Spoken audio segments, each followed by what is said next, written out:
back to work. This is probably my last feed for the day. I'm probably gonna load this one up and then crash. I want to sleep. I got work to do tomorrow. I gotta cut some stuff outside, and then I gotta I think just cut back some stuff. You know, that have the roundup and stuff, and disperse that, and then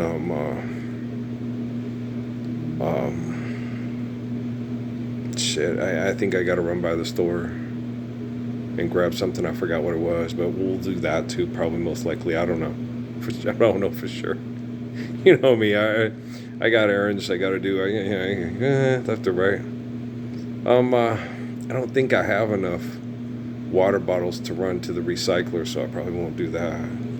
Well, I like to kill two birds with one stone. I like to make sure that when I do something, I take care of numerous things. I don't like to always just go, but there are certain things I need to go. I think I do need to probably tomorrow run. It'd be quick though, just a quick trip. But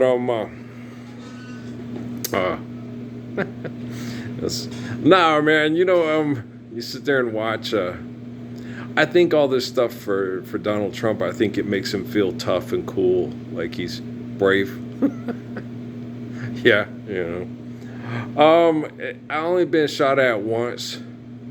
That was with a heavy-set, obnoxious Mexican fellow at Circles Records back on Roosevelt Avenue when I was in college. And he walked in, he asked me, "Hey, bro, what's new, what's hip, what can I use to bump my ride?" So I was like, well, the guitar player from Earth, Wind & Fire was in here the other day, and I told him about this, and he agreed, this is probably one of the best music acts with a lot of talent, and, the guy, Teddy Riley, who does the music's really good at the music and the arrangements and stuff, and, and Aaron Hall got a Charlie Wilson vibe, but it's got the, because you can bump your ride with "Outstanding, girl, you knock me out, girl, you knock me out," right? Good song, right? And so I'm like, hand him guy, the first album. He grabs it and looks at it and looks at me, and I'm like, what? And he, right in front of all my family, which is all black folks I work with, right? I was just saving. I told everybody I was just saving work condos and Rodney's job. Right? He sits there and he goes. And I have to always apologize to Los Lobos because I like Los Lobos. Okay, they were a very good band. Okay, they were just heavy set guys, right? But I was mad, okay? So I wasn't trying to be derogatory, guys. Sorry, right? So he sits there and he looks at me and he slams the tape back on the counter. He says, "I don't feel like making a bunch of flat top niggers rich." I said, "Well, we ain't got nothing new out that will bump your ride by a bunch of flat, sloppy Mexicans, but if Los Lobos comes up with something like that, we'll let you know." He gets mad. Remember who you are, bro. It's like, yeah, this is my family. You're an asshole, right? So Al comes up and goes, "You can't work with customers. Because you go back and inventory the rap tapes, right?" So I'm back there inventorying the rap tapes.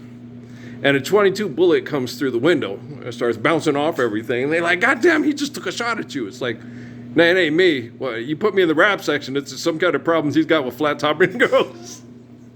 And they're like, "Earl." I'm joking, right? And I'm a cowboy. And my dad raised me, with Steffi when I put Patrick in the tub and slid down naked under the toilet. She goes, "What happened? Is Patrick okay?" "Yeah." "What are you doing?" I said, "Well, I thought there was a leak up under the toilet here. I thought I'd slide down here and check it out," right? I'm just that way. It's just cool hand, Luke. It's me and my dad, It's just my dad and me. You got to be cool. It's not so much be cool if you keep yourself calm. Dad told me that when I was a kid. So it's not the fastest guy in a gunfight that wins. It's the guy that can keep his cool and aim. Right? So don't panic. And that's how I was such a good basketball player. Because everybody come running at you, and that one guy that played at South Dakota said, it's emasculating the way you do that. He goes, you're 6 feet tall. I got a 7'3" wingspan and stuff, all conference, led the conference in block shots and all that. You come out, and I told him, I just gauge real well. I know exactly how high you can get, and I can put it right over your hand and put right into it. And when you take a shot, you don't have to see it connect. You know as soon as you let it go, it's going in, right? So you can put hands in your face and Because once you let it go, it don't matter. So that's why you don't change your shot. You just cool hand Luke and it's in, right? And that's just the way I was. And so it's just what it is, right? And that's the other thing with that commercial. You know, people say it is what it is. Okay, you believe money's real and act like a bitch. Do you have to? Can you be like myself in Jesus Christ? It is what it is. Okay, you still a bitch. Okay, so you see what I'm saying? So I was out there soaking, man, in the sun and just relaxing. And then one of my favorites came on. I call it the, what do I call it again? The Restraining Order song. You ever heard it? Mickey Howard does a good version, but the best is Aretha. And with the piano, boom, boom, boom. It's one of my favorites.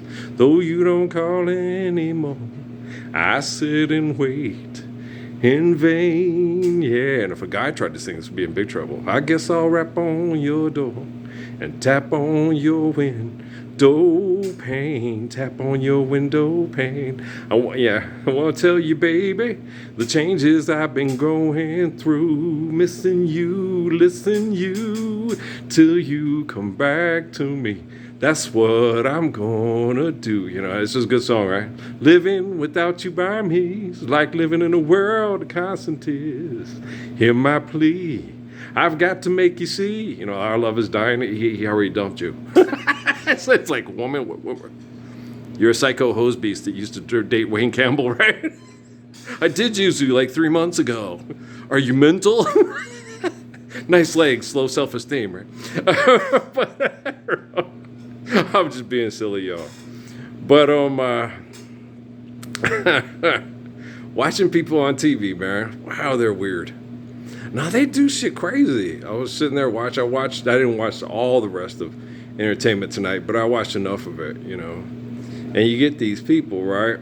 And they come up with any kind of an excuse to get together and make more money to draw attention to themselves, right? And you'd be like,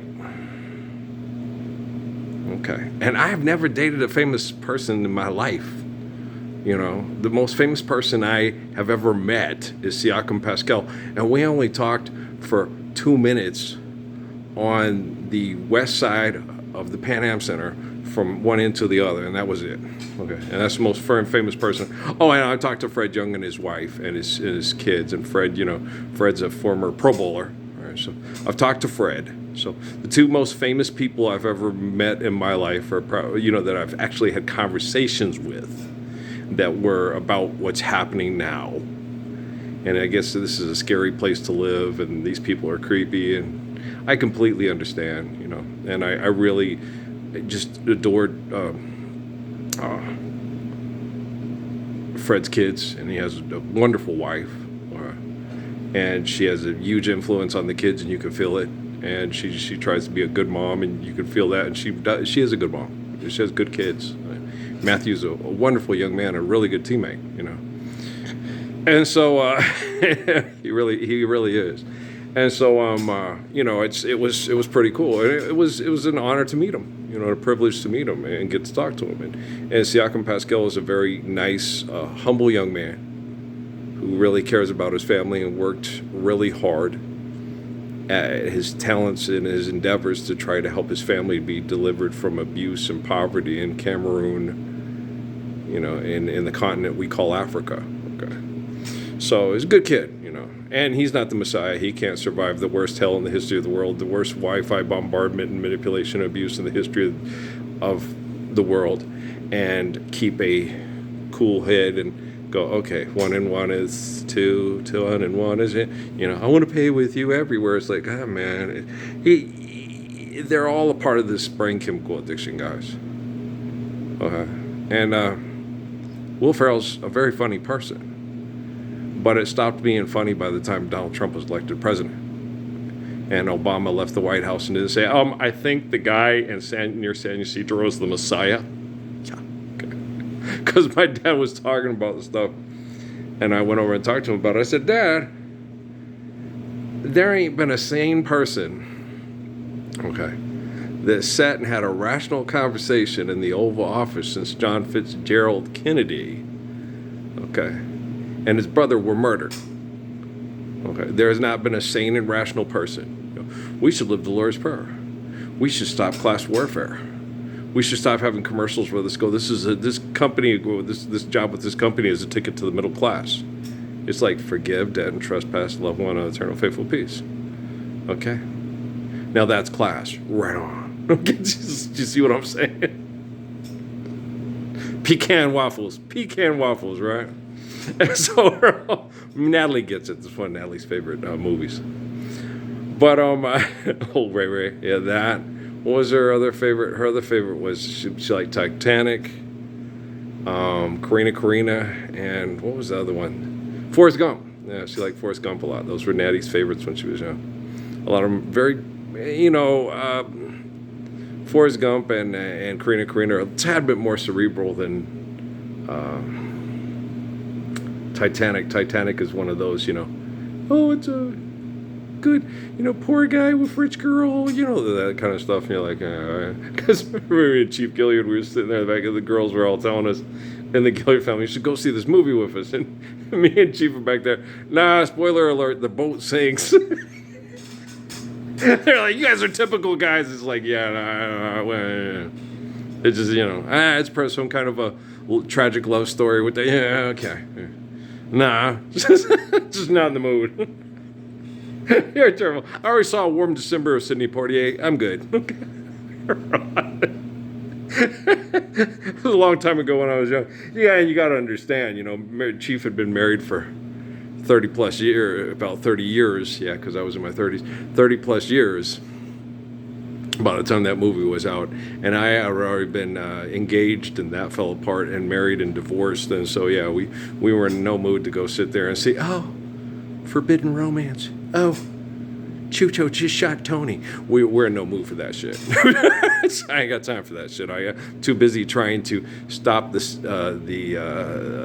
state from abusing me and my son financially. Right? It was a state. Well, because if we were living the ways of Abraham and Muhammad, you just do right by your children, do right by each other, and then everything works itself out. Selfish people, if they're not the constant source of attention, they leave the scene. They don't come back, and it's the best thing they can do for you. All right.